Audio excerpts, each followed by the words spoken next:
जय शिवराय. मी doctor Amol Kolhe आणि मराठी वारसा या आपल्या यूट्यूब चॅनलमध्ये तुम्हा सर्वांचं मनापासून स्वागत आहे. मी सावित्रीबाई ज्योतिराव फुले ही स्टार प्रवाहावर सुरू असलेली मालिका आज म्हणजे 14 जून रोजी प्रेक्षकांचा निरोप घेते. शेवटचा भाग आज प्रसारित होणार आहे.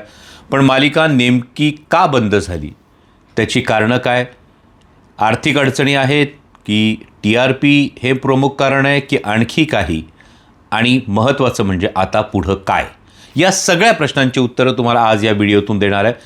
त्यासाठी व्हिडिओ संपूर्ण बघा आणि त्याचबरोबर मराठी वारसा या आपल्या यूट्यूब चॅनलला जरूर सबस्क्राईब करा आणि जास्तीत जास्त लोकांपर्यंत हा व्हिडिओ पोचवा, कारण याच ठिकाणी मराठी वारसा या आपल्या यूट्यूब चॅनलवर या पुढील काळातले सगळे अपडेट्स तुम्हाला वेळोवेळी मी देणार आहे. तर आज 14 जून रोजी मालिका बंद होते. 5 जानेवारीला स्टार प्रवाहावर ही मालिका सुरू झाली होती आणि जेव्हापासून खरं तर ही बातमी बाहेर आली की मालिका बंद होते तेव्हापासून असंख्य phone calls, messages, WhatsApp messages, emails याद्वारे लोकांनी विनंती केली की ही मालिका थांबवू नका, हा इतिहास हा लोकांपर्यंत पोहोचला पाहिजे. इतकंच कशाला, परवा पंढरपुरात एका युवकानं भर उन्हात उभं राहून ही मालिका सुरू राहावी म्हणून आंदोलन केलं. माझ्यापर्यंत जी माहिती पोचली, इतर अनेक ठिकाणी ही गोष्ट घडली असेल, पण इंदापुरातल्या निमगाव केतकीमध्ये गावानं संपूर्ण बैठक घेतली. बार्शी तालुक्यातल्या काही गावांमध्ये याच पद्धतीनं ही मालिका सुरू राहावी म्हणून सातत्यानं प्रयत्न झाले. एक वस्तुस्थिती आहे की महात्मा फुले त्या काळातही अनेकांना रुचले नव्हते, पटले नव्हते. महात्मा फुले समजून घेणं, पटणं, रुचणं हे आजच्या काळातही काही प्रमाणात नक्कीच अवघड गोष्ट आहे, कारण ते एक व्यवस्थेच्या विरोधात बंड केलेले बंडखोर आहेत, सामाजिक क्रांतिकारक आहेत आणि हा विरोध त्यांना त्या काळातही होता. म्हणून तर सावित्रीबाईंना शाळा सुरू करत असताना शेणगारा सोसावा लागलेला होता. पण सर्वप्रथम मी स्टार प्रवाह वाहिनीचे मनापासून आभार मानेन, कारण त्यांनी ही मालिका करण्याची संधी दिली आजच्या काळात जेव्हा सगळ्या सासूसुनांच्या मालिकांचा बोलबाला असताना.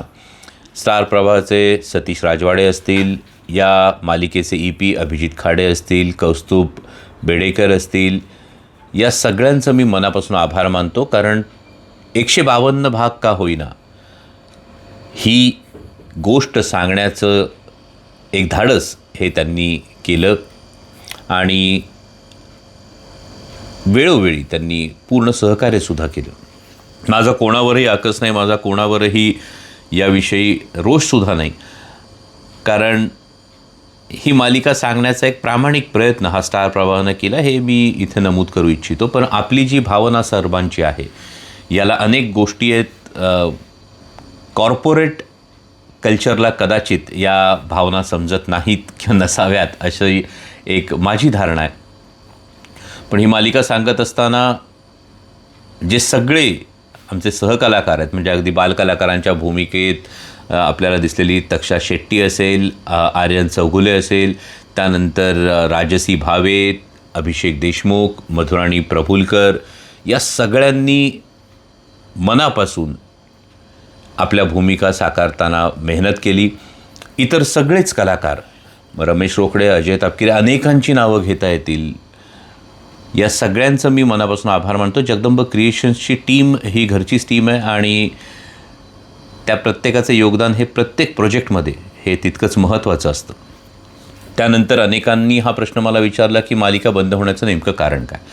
तर स्टार प्रवाहाने मला जे कारण दिलं ते कारण असं आहे की मालिकेला मिळणारा TRP आणि त्यातून जनरेट होणारा रेव्हेन्यू यांची सांगड जुळत नाही, हे कॉर्पोरेटचं एक मत आहे.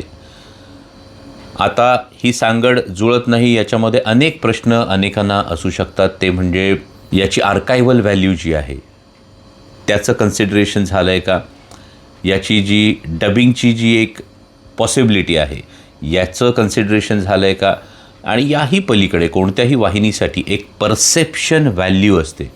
आणि त्या पलीकडे जाऊन एक सामाजिक बांधिलकी ही गोष्ट असते.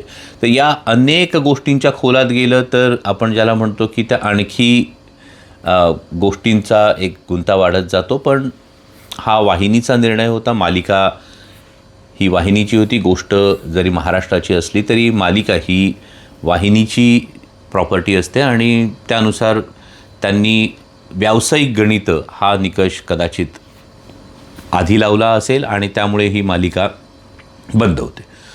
आता पुढचा प्रश्न येतो की आर्थिक अडचण. कारण यामध्ये ही गोष्ट समोर आल्यानंतर मी आमदार रोहितदादा पवार यांचं मनापासून आभार मानेन, आमदार जितेंद्र आव्हाड, आदरणीय छगन भुजबळ साहेब या सगळ्यांचं मी मनापासून आभार मानतो. कारण ही गोष्ट समजल्याबरोबर त्यांनी एक घसघशीत आर्थिक मदत अशी जाहीर केली की जास्तीत जास्त लोकांपर्यंत ही मालिका पोचावी आणि ही गोष्ट थांबू नये. त्यामुळे जसं मी त्या दिवशी म्हणालो, आजही म्हणतो, यापुढेही म्हणत राहीन की स्टार प्रवाह वाहिनीवरची मालिका जरी संपत असेल तरीसुद्धा गोष्ट थांबणार नाही. हे एक फार मोठं शिवधनुष्य आहे.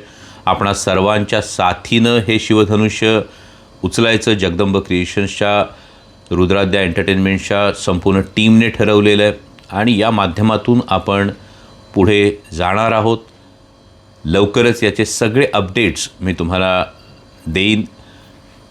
ही मालिका कोणत्या प्लॅटफॉर्मवर केव्हापासून कशी सुरू होईल येत्या मंगळवारी मी आपल्याला या संदर्भातले सगळे अपडेट्स याच ठिकाणी मराठी वारसाच्या या आपल्या यूट्यूब चॅनलवर देईन. आणि पुन्हा एकदा मी आपल्याला आश्वस्त करू इच्छितो की होय, ही गोष्ट सुरू राहणार. पण त्याचबरोबर हेही सांगू इच्छितो की या मालिकेसाठी आर्थिक सहाय्य करण्यासाठी असा कोणताही QR कोड आपण जनरेट केलेला नाही आहे. कुठेही आपण अजूनही फंड रेझिंग सुरू केलेलं नाही आहे. हे जेव्हा करेल तेव्हाही मी तुम्हाला त्याचे अपडेट देईल. आपणा सर्वांचं प्रेम, आपणा सर्वांची जी एक इच्छा आहे, ही महाराष्ट्राच्या जनतेची इच्छा आहे की ही मालिका सुरू राहिली पाहिजे आणि ती मालिका नक्की सुरू राहणार. वेळोवेळी अपडेट्ससाठी मराठी वारसा या आपल्या यूट्यूब चॅनलला सबस्क्राईब करा आणि आपलं हे प्रेम असंच राहू द्या. जय शिवराय.